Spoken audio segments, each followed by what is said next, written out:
Nu skal vi have lidt sport, for det var jo i går aftes, at OB på udebane mødte det spanske hold Sporting Club Deportivo La Coruña.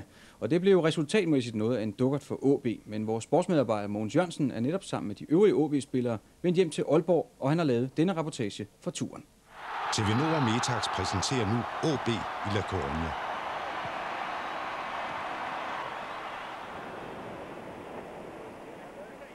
I kulde og regn ankom OB-spillere til den nordspanske by La Coruña. Og den første forberedelse til kampen foregik på dødens kyst. Sådan kaldes stranden efter 2 store oliekatastrofer, senest en for kun 1 år siden.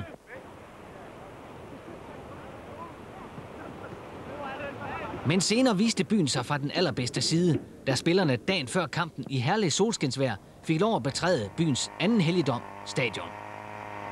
Hele byen lever under nemlig for fodbolden, og spillerne er nærmest forgudet, men ingen får lov at komme for tæt på. Dagen slutter med afslapning på spillerhotellet. Nogle er begyndt at tænke på morgendagens kamp og blive en smule betænkelig.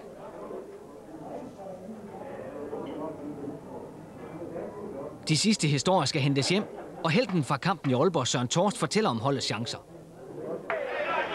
Så er det kampdag. Flere timer før syder og bobler det på de små caféer, som omkranser stadion. Fra de små støjende højttalere høres de første radiokommentatorer, der er i gang med at sende direkte optakt til kampen. Og det summer af liv omkring stadion.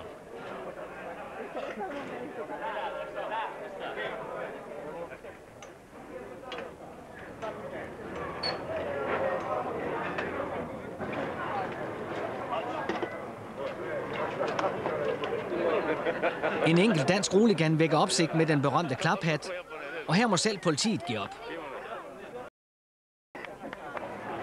Andre af de lokale politi eskorterer OB's spillerbus på plads. Der bliver passet godt på fjenden. Hjemmeholderspillere derimod får lov at mærke, hvor populær og hvor stor opbakningen holdet har. Det giver selvtillid før kampen. Og Club Deportivo er populær. 22.000 fans har sikret sig en billet til alle klubbens hjemmekampe i denne sæson på Stadio de Riazor, der har plads til 29.000 tilskuere.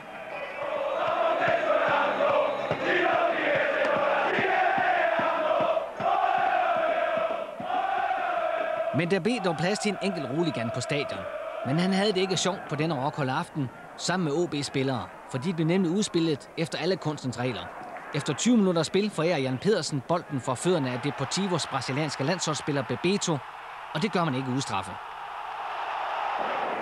OB havde et skudforsøg i første halvleg. Det kom i sidste minut ved Erik Bo Andersen.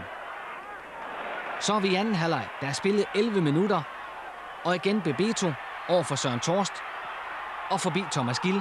2-0, og nu var OB knækket. Peter Rasmussen bliver sendt på banen, men han kom aldrig ind i kampen, ligesom sine holdkammerater. Det var faktisk spil til 1 mål i hele kampen, og efter en halv time slår hjemmeholdet til igen. Claudio til 3-0. Minuttet efter scorer Bebeto sit 3. mål til 4-0. Målfesten slutter 5 minutter før tid. Den anden brasilianer, Da Silva, finder Claudio. 5-0. OB totalt udspillet. 0-5 her i Spanien. Hvad siger du til det? Nå, men det er jo ikke, det er jo ikke noget at gøre ved. Det er jo bedre hold end os. Vi tager jo på nogle dumme fejl, og så når fejl de opstår, når vi bliver stresset, som vi gør i dag, det er ikke alverden at gøre ved. Ja, direkte. Du må sige, hvad du vil. Jeg har sagt op på pressemødet, at det bedste hold vandt. Det var det, vi havde håbet, at sådan skulle det ikke være. Men når vi så skal analysere situationen, hvorfor, så var oplevet jo, at vi skulle spille meget stramt disciplinært, og at vi stort set ikke skulle lave defensive fejl. Når vi spiller mod første division i Europa, så må man ikke lave defensive fejl, og vi dør på i hvert fald 2 store defensive fejl. Det er jo altid det, at vi sad og snakkede før kampen, at nu måtte vi ikke ødelægge os selv for os selv i første halvleg. Vi skulle til pausen med rimelig resultat, og det var det, der drejer sig om for alle i verden, ikke også? Men altså, det er jo sådan nogle ting, der sker i fodbold, og det kan man jo aldrig holde for. Var det ydmygende at spille den? Nej, det synes jeg ikke, det var. Altså, et øjeblik, de 3 måneder til at føle på, fordi vi står og laver fejl, ikke også? Og så er de klasser over os teknisk, og så det synes jeg ikke. Det var lidt træls, at det blev 5. Det synes jeg ikke, der var nogen grund til. 3 stykker det her passer, og så have den pot ved ugen. Tak skal du have. Du skal bade. Velbekomme. Ja, men man siger, at tab og vind med samme sind.